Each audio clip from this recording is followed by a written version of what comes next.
San Francisco 49ers 34. Jacksonville Jaguars 3. Both teams coming off a bye. Niners looked rejuvenated and like the powerhouse that they were earlier in the season. They break a 3-game losing streak, moving to 6-3 here. Jags fall to 6-3. Really a dominant effort across the board by the 49ers. They had Trent Williams back at left tackle, Deebo Samuel back, and I know Brock Purdy dominated the Cowboys on Sunday Night Football, and I thought that was his best game as a pro. This may have been Brock Purdy's best game as a pro. 19 of 26 for 296, 3 touchdowns, and looked really good throwing the ball. And it was Purdy that had another one of the back across the body ducks. He's had 3 of them in the last 2 weeks now. Oh, Ayuk? Yeah. The touchdown? Yeah. He just lofted that way up into the height, like just lobbed it into the middle of the end zone. It was a big-time throw up and away from coverage. It was an incredible throw. Yeah. That was a great play by Purdy. We're process-oriented, but it's also results-oriented, right? Oh, I see. The process is the decision, but like if you make the throw, then it's great. That matters.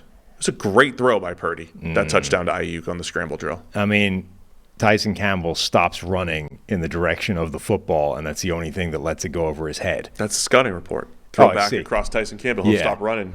Anyway, that's the kind of play where if that's picked off by Tyson Campbell, which he's in position to do, you'd be like, this is why. Brett Favre has shown us we don't make this throw. This is why.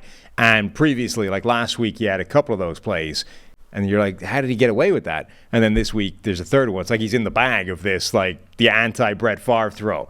And then, Jameis, that was the play anyway that made me be like, hey, why have we had this current spate of these things? Yeah, Brock Purdy had a great game. Arguably his best in the NFL, as you say. The 49ers pass rush was just wrecking shop. There was a bunch of plays where it seemed like every time Nick Bosa and Chase Young got pressure, it was at the same time. They were Ohio State-style meeting at the quarterback multiple times early in the game. Javon Hargraves getting into the action as well. Wasn't, all the way through the game, but certainly early those guys were a real problem. Yeah, it was one of those games. Trevor Lawrence was only under pressure for 10 dropbacks. It did feel worse than that, but on those 10 dropbacks, he goes 0 for 4, has 5 sacks. There was a negated play in there as well. And most of it did come like in the first half. It's like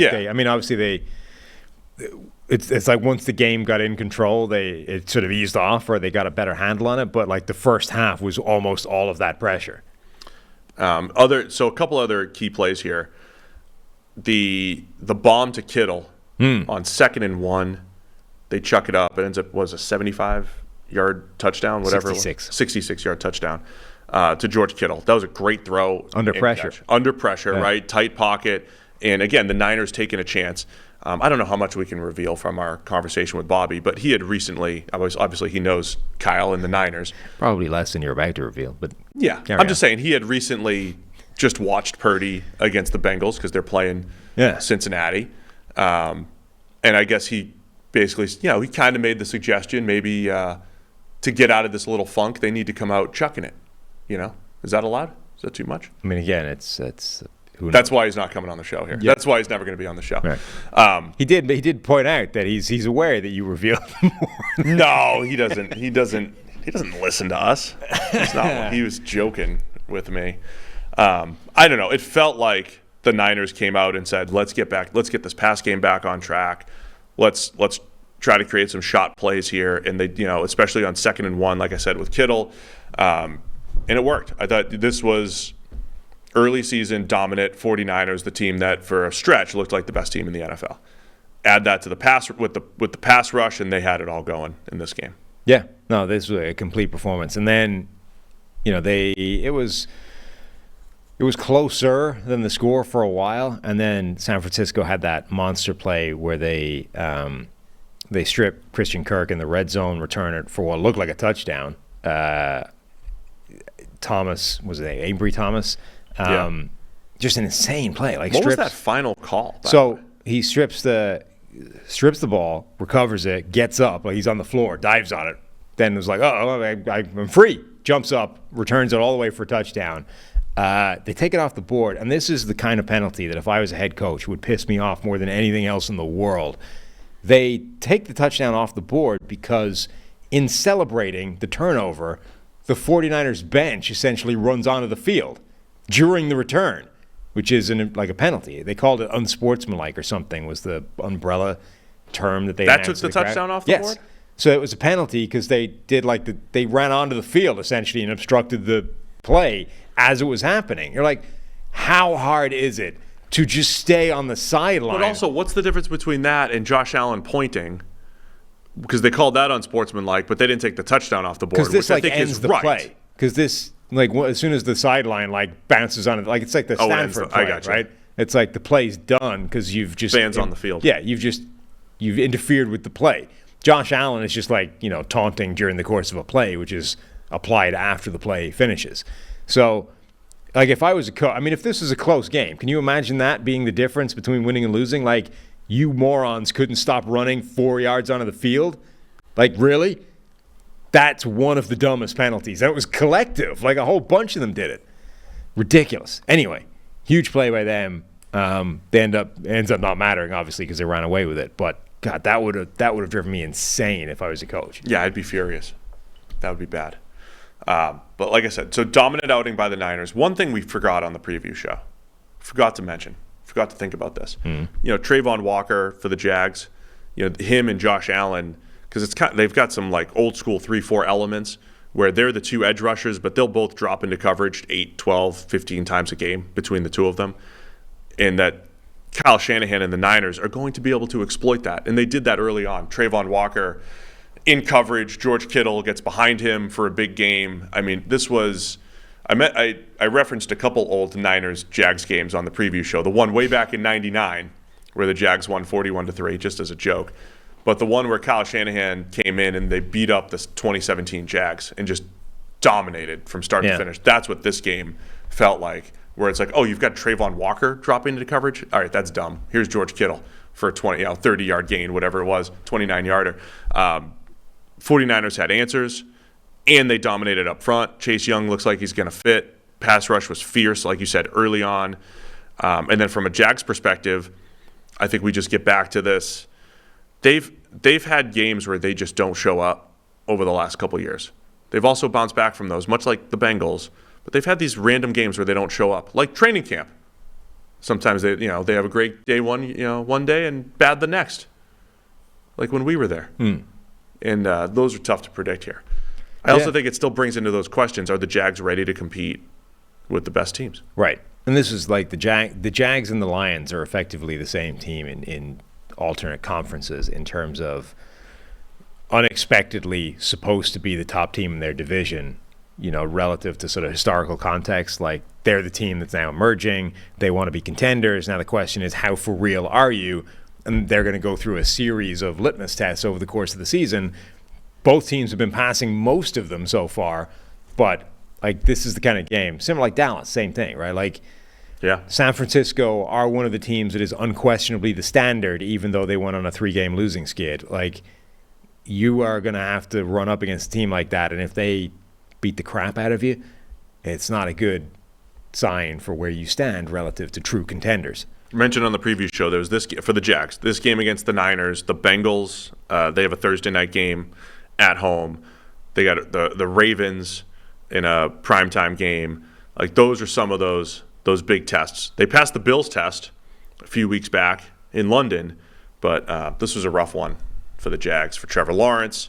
Like I said, under pressure, fumbles once, a couple picks in there that were kind of weird, but man, just credit the Niners for being back on track. Yeah, I thought Trayvon Walker had a solid game, actually, even outside of that. He had a couple of plays where he beat Colton McKivitz pretty badly, got a couple of hits on the quarterback. His power, he does show off that power and bull rush at times. You do see there's a few plays, usually a play or two every game, where you're immediately reminded that the guy literally has the best athletic profile of any edge rusher to enter the NFL in the history of the game. Sometimes you see these athletic freaks, and it never really shows up in the field.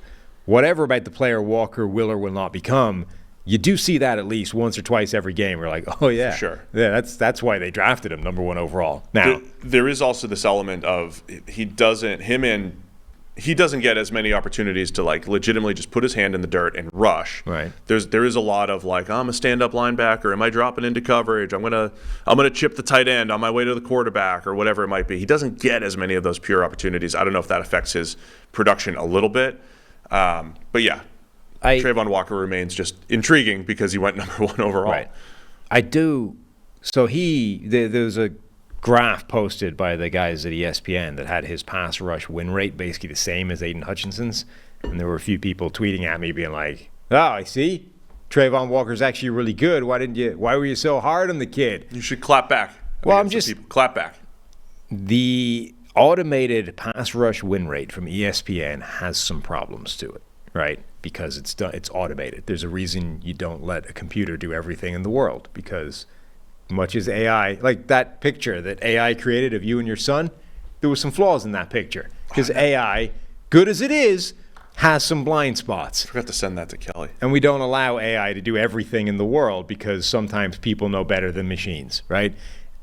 The ESPN automated pass rush win rate thing has some issues. They've talked about themselves because it's done by proximity. It's automated by proximity and essentially angles of bodies, and therefore the computer determines whether or not this was pressure. But that means it is generous to certain types of plays, amongst them guys that are like driven beyond the quarterback but are quite close to the quarterback while it's happening, right? So if you're a quarterback, you drop back, you're looking downfield, and a guy right behind you is, reaching out to get the ball but doesn't get there. That's not pressure. You are literally unaware that it's happening, and as long as your tackle maintains that block and keeps moving him past you, you didn't affect the play at all. You were you were completely unaffected. To us, with a human analyzing this, looking at that and going, quarterback never feels that. It's never pressure. Tackle's always in control of that block. It's not a pressure. To a computer doing it on proximity, it's pressure. So, long story short, do not send us those ESPN pressure numbers. So you get certain guys where you're like, you look at it and you're like, that evens itself out, right? It's a flaw. Everyone's going to get them. Everyone's going to lose them. Then it sorts itself out in the wash. Only it doesn't. So there are certain players that are unusually prone to those types of plays, and those will skew high in ESPN's pass rush win rate metric, and they will be much lower on ours, where we look at those plays and say none of those are pressures. So Trayvon Walker apparently is one of those players where he has an unusually high pass rush win rate by them relative to what we get. And I don't think it's outlandish to say, if you simply sat down and watched Aiden Hutchinson and Trayvon Walker back-to-back this year, they're not in the same ballpark in pass rush win rate. Well said, Sam. Thank you. Both teams 6-3, Niners and Jags. Last thing about this game. Oh, you have more. Just one last thing. It was pretty funny that in an absolute blowout, that's when Christian McCaffrey's 17 straight games with a touchdown streak ends. It was further funny that at the end of the game, they were desperately trying to force feed Christian McCaffrey a touchdown to keep the streak alive and still couldn't get it to happen. Like they were trying to get him that 18th consecutive game with a touchdown. And Debo had a touchdown. Couldn't make it happen. Everyone had a touchdown. Juszczyk had a touchdown. Yeah. They interviewed McCaffrey afterwards. Like, yeah, I suck. Everybody except me scored in this game.